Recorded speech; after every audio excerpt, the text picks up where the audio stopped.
Better for how far? Hope you all man they fine. Hope you all woke up fine. So today in another episode for Better Torpoh, and for Better Torpoh today we lango on a story with some Cameroonian model, fashion entrepreneur in name na Michele Ange Minkata. So we could stay tuned, and just after the break, me and Michele will lango on a Better Torpoh. But I'm expressing myself and people connect to it. Never go for bar, you drink, then you beg say you know fi pay. Just focus on yourself. I'm sorry. We never go with the chief here. My gift. Michele, how far? I'm fine, thank you. Thank you so much for having me. How life? Life deal. Cost of living one kill the living, but life day. All right, so we are doing a supermodel. Yeah. I know say you don't start your own small, business ventures. I know in short for person you don't know how to introduce yourself. Well, I am a model. I am an entrepreneur as well, and an upcoming artist. Yeah. Interesting. All right, so tell me how you enter inside modeling. Whoa, this is a very funny one because I actually grew up as a tomboy. I used to be the basketball kind of dancer, hip hop dance and stuff. So I could never ever imagine that I could come into this. But I had this friend of mine, Doris. She was like, "Hey, there's this contest coming up." It was Miss West Africa, and she was like, "Don't worry, I'm gonna do your hair. I'm gonna do everything. Just get ready and go."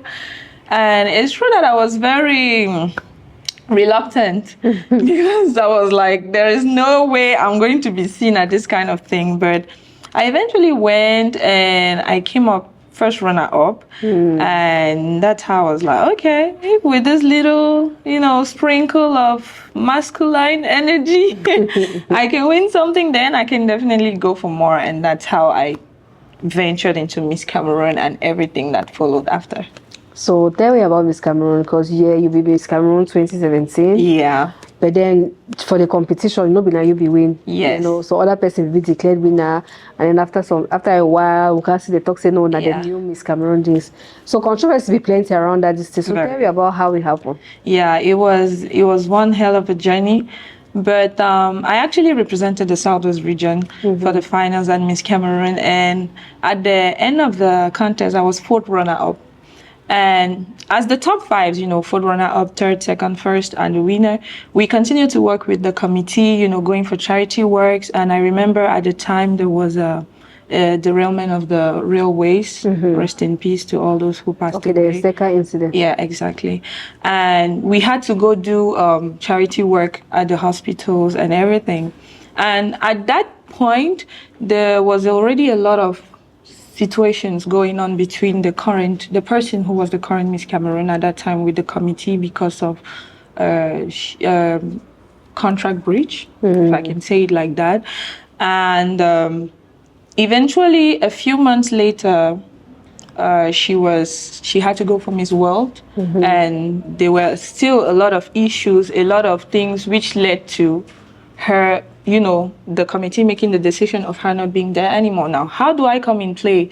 I am sitting in my house knowing that, okay, I have been working still with the committee and I had gone for a competition to represent Cameroon. I'm seated at home and the committee calls me up and tell me, hey, we have the press conference for the next edition of Miss Cameroon that's coming and we need all of you to be there. And when I arrive, I meet the committee in place and they announce me about, they tell me about this new change and how they have decided me to take up upon the title because they felt like despite me being, far away, I was living in Boyaden, traveling to Yaoundé. I was still showing up for charity work. I was still showing up for the community service that the Miss Cameroon was meant to do, but she wasn't doing at the time because of all the problems that was going on. So they rather just go ahead with someone who wants to do the work. So that's how I actually got the title later. So they left first runner-up, second runner-up, third runner-up, and then they chose you who was 4th runner-up? Yes, for a lot of reasons. For example, the first runner-up was actually stripped of her title some weeks after because she decided to go for a community service without the permission of the committee, which is one of our contract guidelines. Okay. You can't really do something without informing. Now, the second runner-up was sick, and she was meant to undergo a surgery. Third runner-up, to be honest, I don't know what happened with her. That's how it went. Okay. Yeah. So from when, I mean, they gave you that title, how was it after then? You know, did you face some sort of, you know, resistance? Like people, they look you that kind, are you for anything? Who's you come out? Like you face some resistance from people then, or from, I mean, people for that community, for that. Miss Cameroon. Yes, of course. And that was kind of something I would say I was prepared for, because the announcement for me came a few days before the press conference. So I had time to, you know, do I want to do this? Because the committee said, you're not obliged. This is just an opportunity we're giving you if you want to take up on it, or we can just, you know. And I had time to think about it. I knew what was going to come after, because, of course, whoever was in support of the current Miss Cameroon, they were against me. Every other person who also said, yeah, they left the first, the second, the third to come to you. Why? But, you know, in life, I just believe in, you know, no matter the outcome of a situation, you just have to keep going, because you never know what's ahead. And I think that's what I did. I just took upon an opportunity, because at the beginning, I wanted to win the crown. And it might not have come the way I wanted it, you know. The ways of God we cannot understand. So at the end of the day, the crown will come for you. It just came. So that's how it went. So, you know, people, of course, I don't say people, they could definitely talk plenty in them. Say, oh, they're choosing maybe not because of this, maybe because of that, maybe we sleep with this person, you know, all that kind of talk. Oh, trust me. So, and we know, say, for Miss Cameroon competition, a lot of that kind of talk that they pass over around. Say, you know, easy for you for just win, so for you for win, they already choose, and so win. You know, when they win, they pimp, they get like a lot of that talk that they. So of like a sexual exploitation. Yes.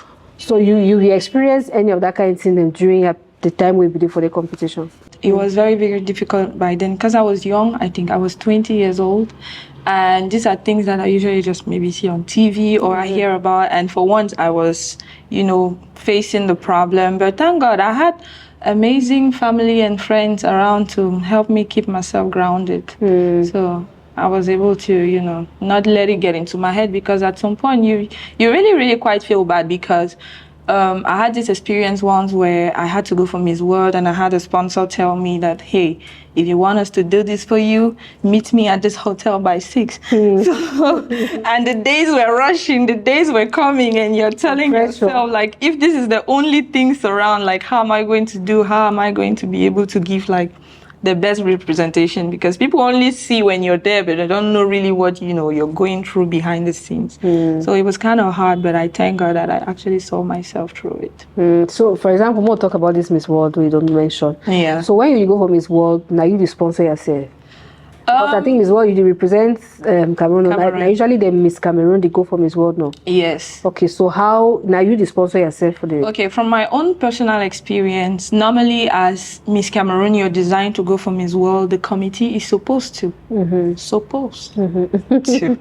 But then, you know, situations happens where you wouldn't wait for them if it's taking time, or if it's not there, and you have to take things into your hands, because at the end of the day, it's not just Cameroon, it's also you over there, and you don't want to give a bad image of yourself. So for Miss World, they handled it at a certain percentage, I would say 50-50, and for Miss Universe, I was the only one taking care of it.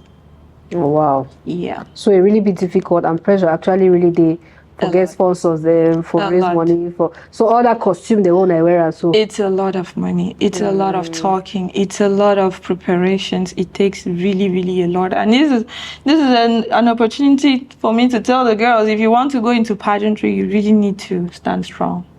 Yeah. So what's the difference between pageantry, like beauty pageantry, and then modeling, like runway modeling, all this? Yeah, there's a huge difference. A pageant girl, it's easier. I think it's easier for a runway model to become a pageant girl than a pageant girl to become a runway. And the difference is runway models is, is just for commercial purposes. They are advertising something. The catwalk is different. The way of displaying is different. The mannerism is different.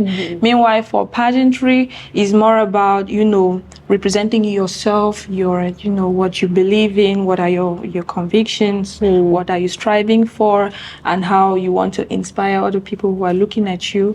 You actually go for international competitions. You represent Cameroon at, prestigious events and stuff like that.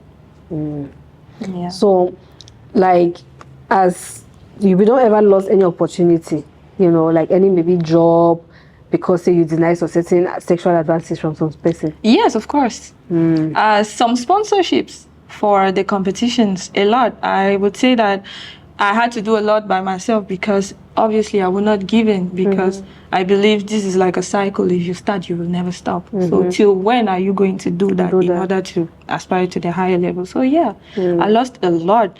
And with that, you actually go more slowly. And people will have the feeling that you're not growing or you're not, but you actually go slow because, you're not trying to put your feet somewhere where you get powerful stuff. You go, please. So that's it. Wow. So now, besides like as Miss Cameroon, where to be your work, like where to be your duties, because sometimes we need it, or probably need to really see the work we do, because you will join yourself, the person at Miss Cameroon, and then one time they will see you for big event, they will not know the work where you actually work. So it's be like your work as Miss Cameroon. As Miss Cameroon. As Miss Cameroon, you're kind of the, representation of your country. That is nationally and internationally. Nationally, you are supposed to represent, be the voice of the voiceless, represent youth in Cameroon to pinpoint social problems. You are able to use your voice, your poise, a miss is someone everybody look up to. So you use that aspect to draw people to, contribute to social, problems.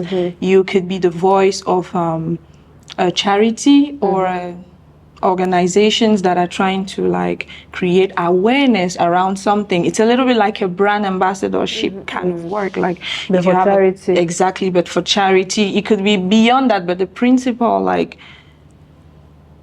thing you have to do is, being the voice of the voiceless, basically. And aside from that, now you could go represent Cameroon at international competitions where when you go, you basically do your best to sell Cameroon. It's a little bit like the pageant of AFCON. You see all the noise around the AFCON, all the, every country come with its own, uniqueness. That's how you go out there to and represent your country in that kind of specific way. So that they teach you how for post, teach you how for carry on yourself. All of that. They teach you how to walk, they teach you how to talk, they teach you how to sit down, how to even eat. Everything is calculated. You're like a robot, basically. But of course, you need to add always your own personal pinch of, personality. Yeah. To the whole thing. So after that 1 year, your jurisdiction for being Miss Cameroon don't end. Yeah. Any other thing you get any other responsibility again for the DC or some follow-up day, so any other expectations day where they get up of you? Well, here in Cameroon, my own contract was 3 years. That is. Now 3 years. Yes. So after that first year, you still have, but it's not like a huge load. I think the 2 other years is more of brand development. That's in case you work with a company, you need to give back a percentage to the committee. But after that, it's just you. You do you. You go around. If you have kept a good relationship with the committee, you could actually work with the committee. You could go back, be something in the staff. But it's really according to you after the first year. Okay. Yeah. All right, so we'll take some short break and then we'll come back. Me and Michelle will continue on a better topic.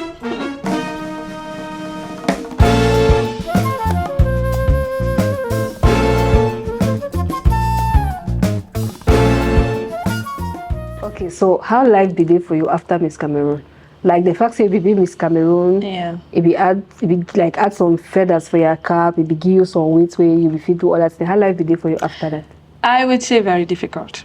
It was very, very difficult. And I think the problem mostly came from, your mental health. You go through a lot. it's a year of, you know, just talking about one thing, you know, just being focused about one thing. And it's a little bit like, you know, you finally go face reality, everything stops and you're back to your normal life. Like, if you're not careful, it can come, you know, crashing down. So it was, first of all, very difficult mentally to be able to, you know, carry on with your normal life.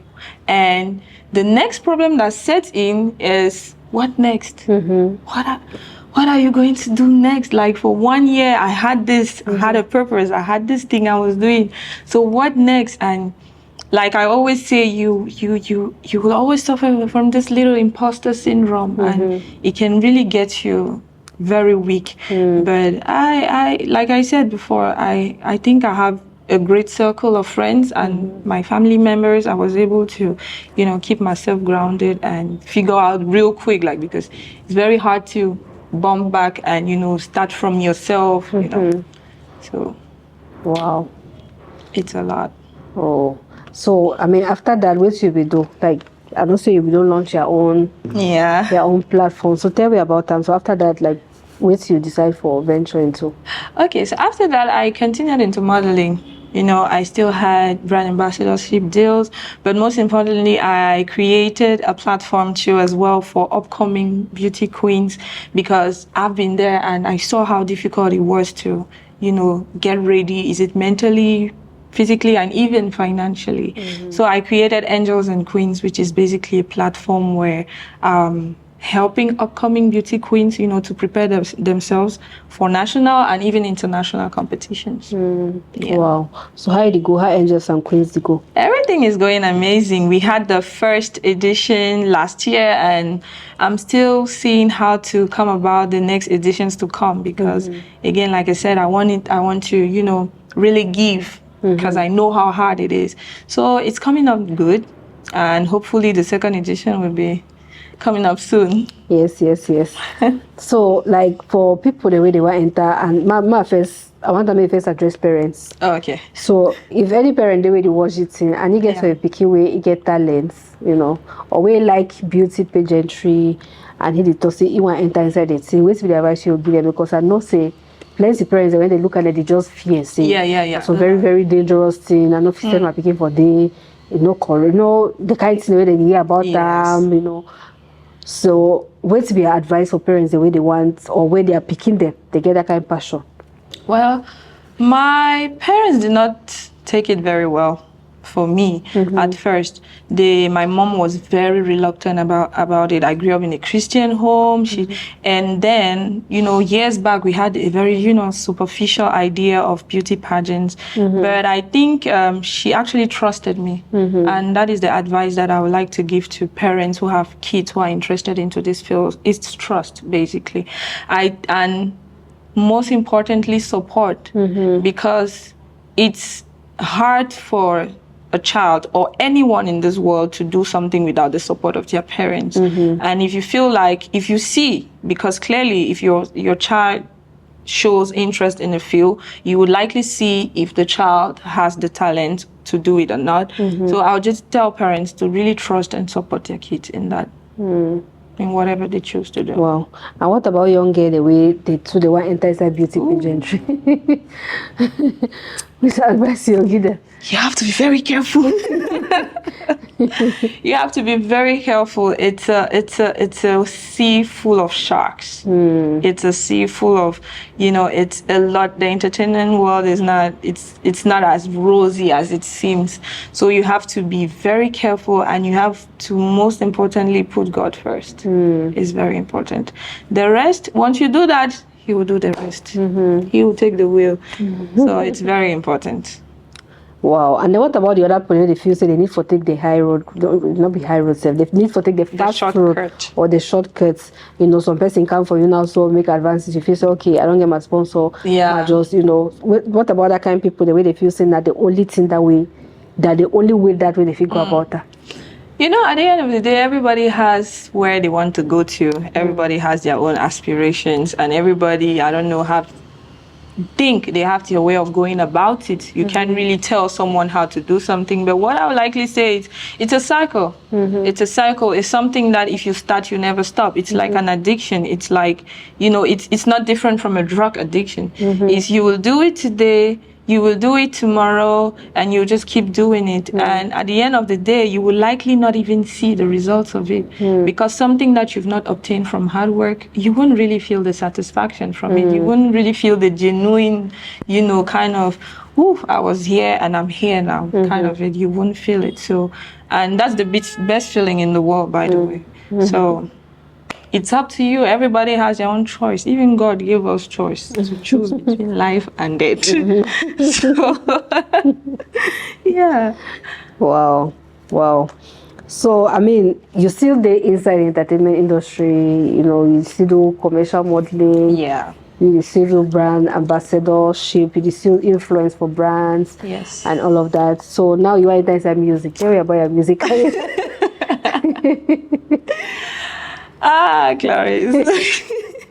I've always been passionate about music. Yeah, you always post videos. Yes, I grew up in a very musical home. I have a father who sings and dances amazingly well, and I always grew up in that atmosphere. And like, people used to ask me, why did you wait for so long? I always say that this was something that was like more of a passion for me, and it wasn't really something that I was ready to share, because this is a way that I used to, let out all my emotional turmoils, all the struggles, all the things that I go through. And it's like going to a therapist. You will not talk on your first 2 appointments. So I think that was something that I was not ready to do, but it's finally coming up. I'm finally getting the courage and the right energy. I believe everything happens in its own time.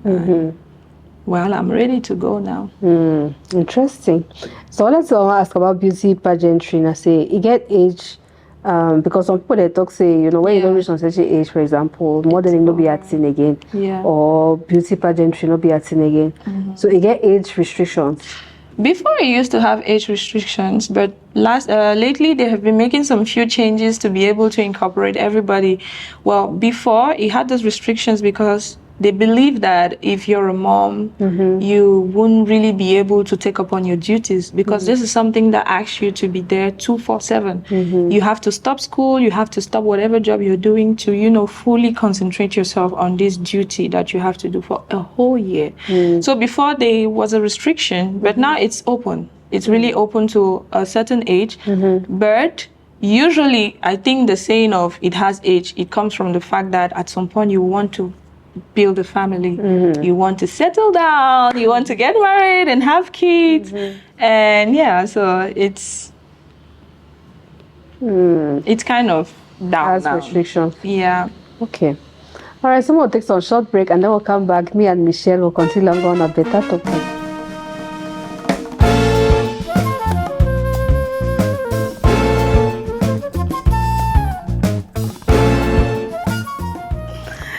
So we'll talk about the attention where they come with position like this, Cameroon, for example. Yes. You get a lot of attention from, of course, the country, from individuals. And then as fine girl where you be, of course, you get a lot of male attention. We need to talk about where they come, where they use opportunity to say maybe have to be sponsor. Like, when we talk about male attention, like normal people of your age group, they see you and then all this. How it be there for you? Tell me if you Miss Cameroon, you get your boyfriend, be steady, or boy they be the calm, you don't be do how it be there for you? How you handle the attention? It was hard though. It was very difficult.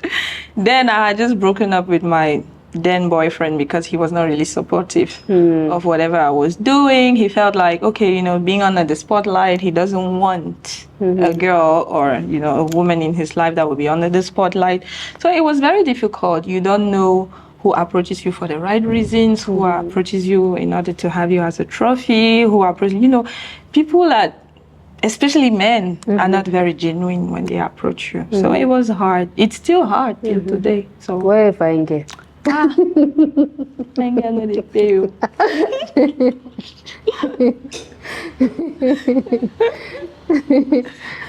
Wow. Yeah. But how you be fit?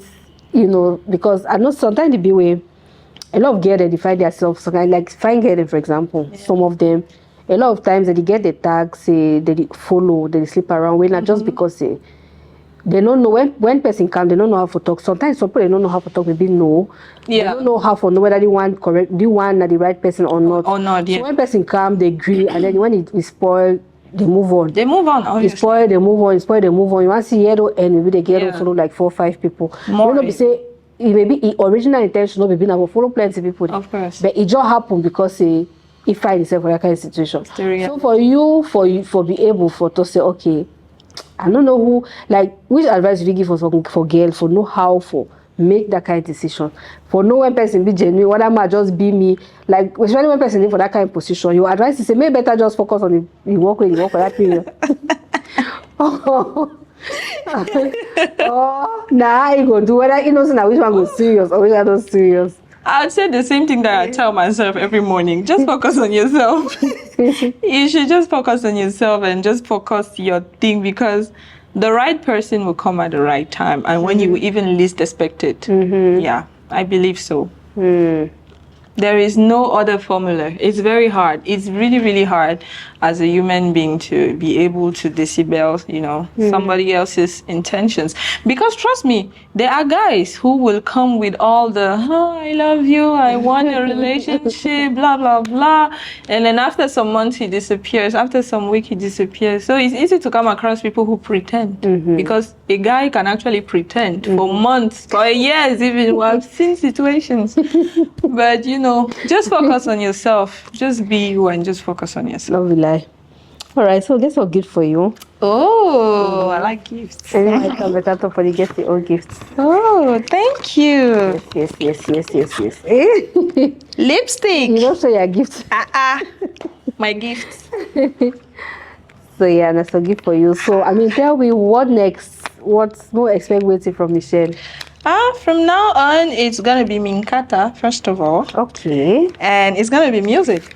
100% music. Yeah, music name when you take up na Minkata. Yes. Okay. I'm using Minkata as my artist name now. I like this gift too, Clarisse. Thank you. Thank you very much. The right gifts. So for now, it's Minkata and it's music. Yeah, it's music solely. So now, which genre of music you do? I'm gonna be doing alternative music. You know, Afro R&B. My music is very, you know, very soul. My music is very instrumental. It's very, you know, deep.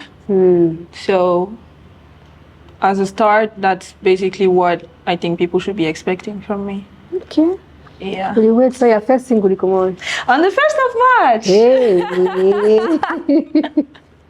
On the 1st of March. Okay. Very, very soon.